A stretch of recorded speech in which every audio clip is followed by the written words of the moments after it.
On the 26th of May 1936, today 84 years ago, Tommy Henderson, a member of the Northern Ireland House of Commons, made a record-breaking 10-hour speech on the budget. Tommy Henderson was from very near St John's Parish. He was from the Shankill Road and was an independent unionist member of the then Parliament up at Stormont. He was a fervent supporter of the union with Great Britain, yet his voting record showed that he'd very often side with his nationalist colleagues, much to the discontent of his unionist ones. His inability to make a long story short, or his ability to make a short story long, is something that many of us can relate to as Irish and Northern Irish people. Having lived outside Northern Ireland for 4 years, it's something I've really noticed. Something I've missed when I don't hear them. A short story that could have been longer, more exciting and with more detail. This ability to tell stories and share stories and have conversations is something that I think can help get us through these long and difficult months of quarantine and physical distancing, where we have to come together by staying physically apart. We are a people of long stories and long conversations. When I was at school, one of my religion teachers told our class that storytelling was the survival mechanism for many years of our country's difficult history.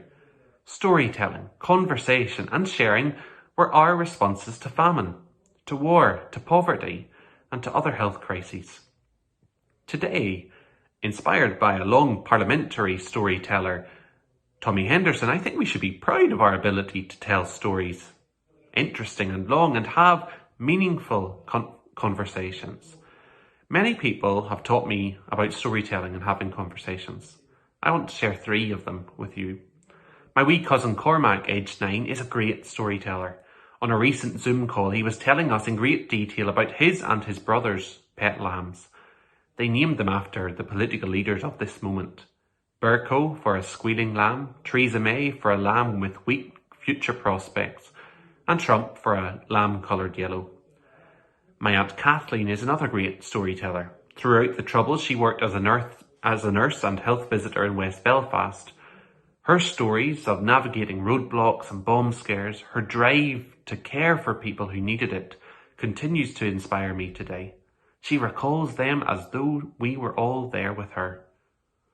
Someone who taught me about the life-saving power of conversations was Lucia Mee. When we were at school together, Lucia founded the Live Loudly, Donate Proudly organ donation campaign. A campaign whose mission is to create open conversations about organ donation. It encourages families to talk about whether they want to donate their organs after they die. Lucia described it as an ordinary conversation that leads to an extraordinary gift. Lucia died on Sunday while recovering from a liver transplant operation. For me, Lucia confirmed the importance of those life-saving conversations about organ donation and the potential that a simple conversation can have. Let's take her example and work for this campaign so that people all across the world can have these conversations which save lives. Stories and conversations can save lives. I think they can also be a great tool to build relationships. I think through sharing stories, we discover what we have in common. We can listen better, communicate better, we can understand each other better. COVID-19 has shown us that we can only get through this crisis if we are united. That means Falls and Shankill, north and south, east and west, rich and poor, sick and well.